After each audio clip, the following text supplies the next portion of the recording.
All right, today we're going to talk about something huge, something that quietly shapes pretty much every single relationship we have. We're talking about an invisible box that we trap ourselves in, one that completely distorts our reality and makes conflict almost guaranteed.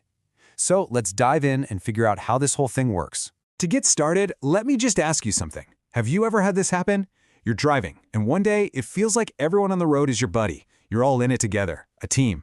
But then the very next day, the exact same road is just full of complete idiots and obstacles. So, what gives? Well, the answer to that really lies in this idea of a tale of two drives. It's the perfect way to see how what's going on inside our heads totally changes the world we see on the outside. I mean, just think about that contrast for a second. On a good day, yeah, those are your fellow travelers. You're patient, you let people in, you feel calm, maybe even connected.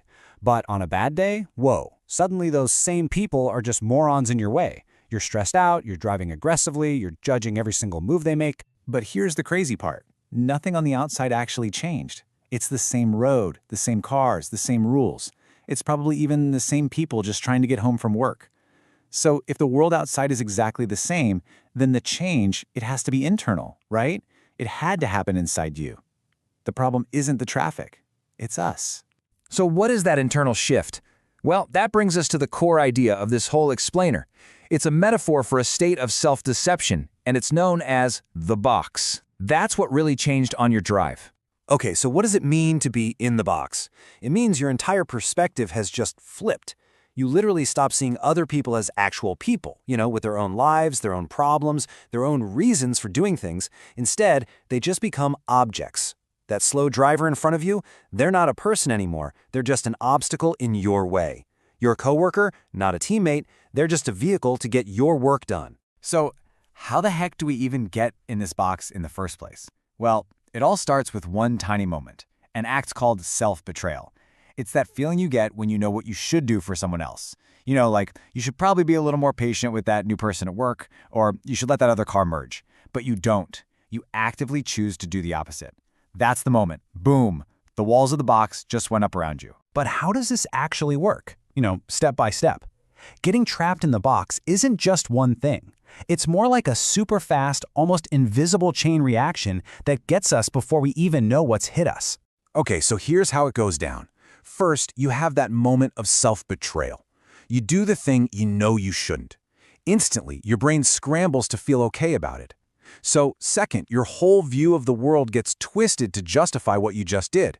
Third, you're now trapped. You're officially in the box. And this warped reality feels like the absolute truth. And finally, number 4, from inside your little box, you start treating other people poorly, which, surprise, surprise, usually just pushes them right into their own box. And that really gets to the heart of it, right? Nobody wants to be the bad guy. We all need to feel like we're the good, reasonable person in the story. So instead of admitting we did something wrong and changing our behavior, it's just easier to change our reality, to make our bad behavior seem right. We cook up a new story where we're the hero, or at the very least, the victim. Let's look at a real-world example of how this reality bending works. Picture this. You're at work, you turn in a report, and your boss comes over with some feedback. Now, this one simple interaction can go in two wildly different directions. Okay, so the simple, objective fact is, your report has an error. That's it. Now, if you're out of the box, you see your boss as a person who's trying to help, and you say, "Oh, thanks, I'll fix it." Simple, productive.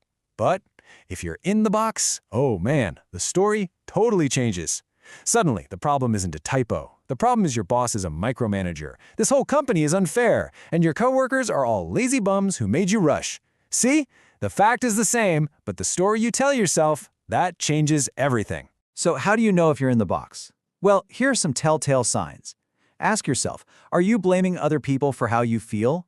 Are you exaggerating everything they do wrong? Are you at the same time making yourself out to be a saint? And are you acting in a way that just invites more conflict? If you're nodding along, you might be in the box. Okay, so let's say you realize you're trapped. Your first instinct is probably to try and fix it, right? Well, here's the kicker. Almost everything you tried to do from inside the box is just going to make it worse. A lot worse.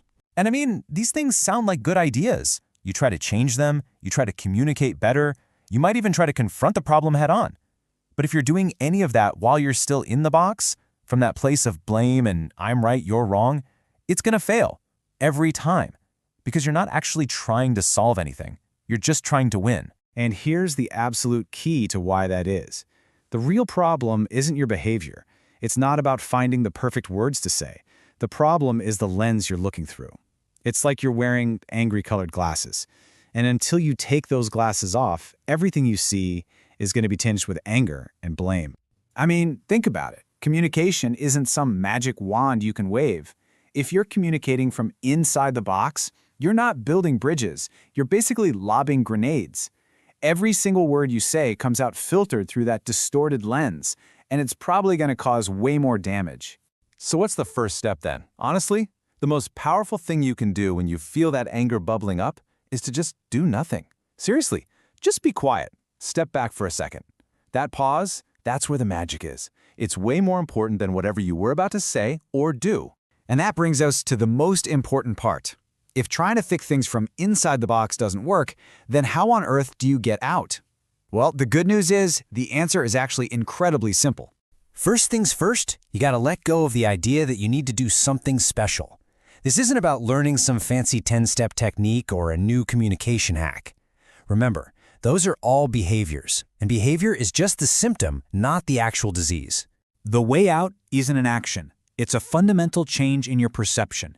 It's a total mindset shift. It means you stop focusing on fixing the other person and you put all your energy into fixing your own warped view of them. And here it is. The one and only key to getting out of the box is this. You have to see people as people. That's it. The second you make the choice to see them as a real human being with their own stuff going on just like you, the walls of the box just start to melt away. It's that simple. And yeah, sometimes that hard. So what does that look like in the real world? It just means asking yourself a few simple questions. I wonder what they might be dealing with today. Or what do they need right now? Or what's happening in their life that I have no clue about? The moment you see them as just as complex and human as you are, you're out. You're free. So I'm going to leave you with one last question to chew on. Right now, in your life, at work, at home, maybe someone from your past. Who are you keeping in a box? Who have you turned into an obstacle, a vehicle, an it instead of a you? Just so you can feel justified.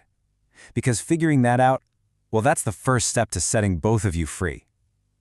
Thanks for joining me for this explainer.